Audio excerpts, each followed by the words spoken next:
Jean-Vincent Gauzin, directeur du LIAL Massif Central depuis 6 ans maintenant, et au LIAL MC présent depuis 1989, soit presque 26 ans d'ancienneté au laboratoire, où j'ai eu la chance de passer par l'ensemble des services techniques et aussi sur la relation client et tous les services extérieurs. Alors, où sommes-nous ici précisément? Donc on est basé sur la colline pensante à Aurillac, même si c'est un petit peu pompeux de dire ça, mais c'est pas très grave. Donc on est ici sur cette colline à l'initiative d'un homme, le président Georges Pompidou, président de la République, qui a souhaité en 1971 qu'un laboratoire d'analyse laitière soit implanté à Aurillac, avec une station INRA, donc qui est juste notre voisin, et avec le lycée agricole.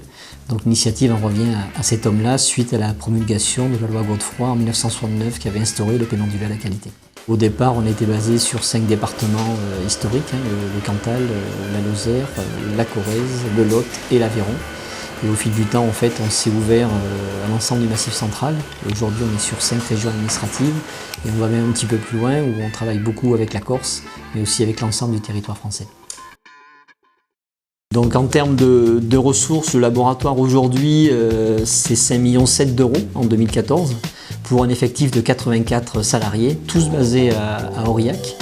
C'est un effectif conséquent pour un seul site. On traite à peu près 1,7 million d'échantillons par an pour 3 millions de paramètres analytiques produits.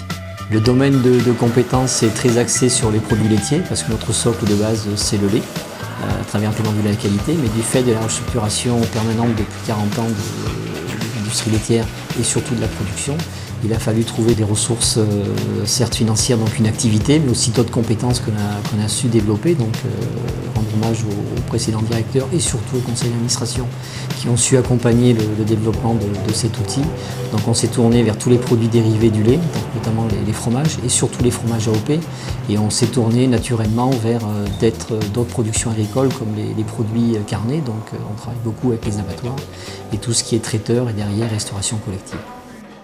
Donc les clients, ce sont un socle que sont les producteurs de lait à travers les entreprises de collecte laitière, tous les ateliers de transformation, que ce soit sur le lait, donc le blanc, ou la viande, on l'appelle nous le rouge en interne.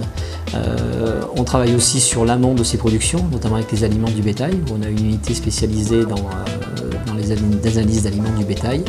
On fait derrière en aval des analyses, une partie conseil, on a un service R&D et un service formation, on est aussi organisme de formation.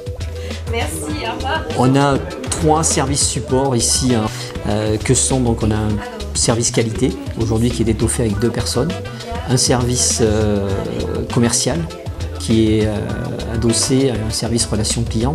Donc ça, c'est un effectif de 6 personnes pour asseoir la relation client.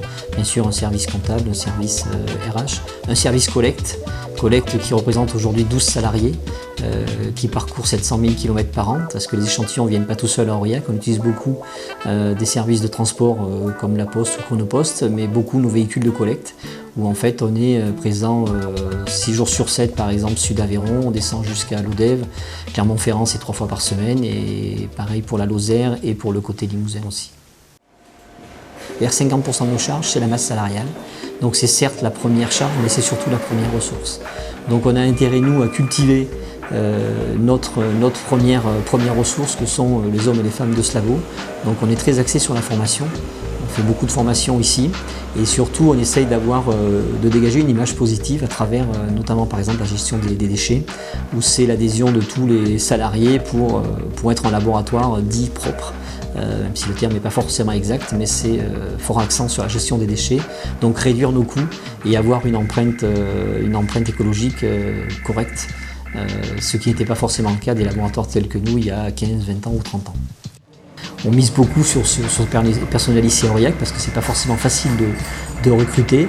Donc on a mis en place ensemble, partagé par tous les salariés, y compris par notre conseil d'administration, donc des valeurs fondamentales que sont l'indépendance, le sens du service et la recherche de l'excellence.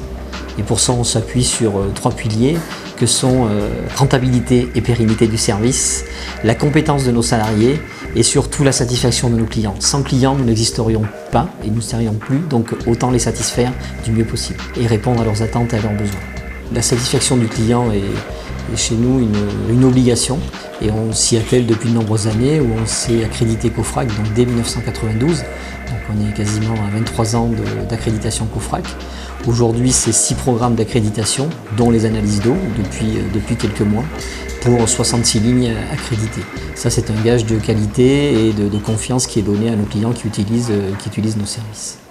L'avenir à moyen terme, long terme, ça serait un petit peu présomptueux. Donc déjà à moyen terme, c'est de pérenniser cette activité-là, de continuer les efforts que l'on fait sur la partie personnelle du laboratoire, sur toute la gestion de tous nos consommables et donc de nos déchets, et de faire en sorte que nos déchets deviennent demain aussi une matière première.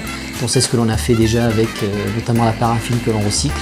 Aujourd'hui, cette paraffine qui partait il y a encore quelques temps enfouie, aujourd'hui est revendue à des fabricants de bougies qui justement utilisent cette matière première-là qui était il y a encore il y a quelques temps un déchet chez nous. Donc l'idée, c'est de faire en sorte que toutes nos ressources utilisées, plutôt que ça devienne un déchet, deviennent une matière première pour une autre filière ou d'autres filières.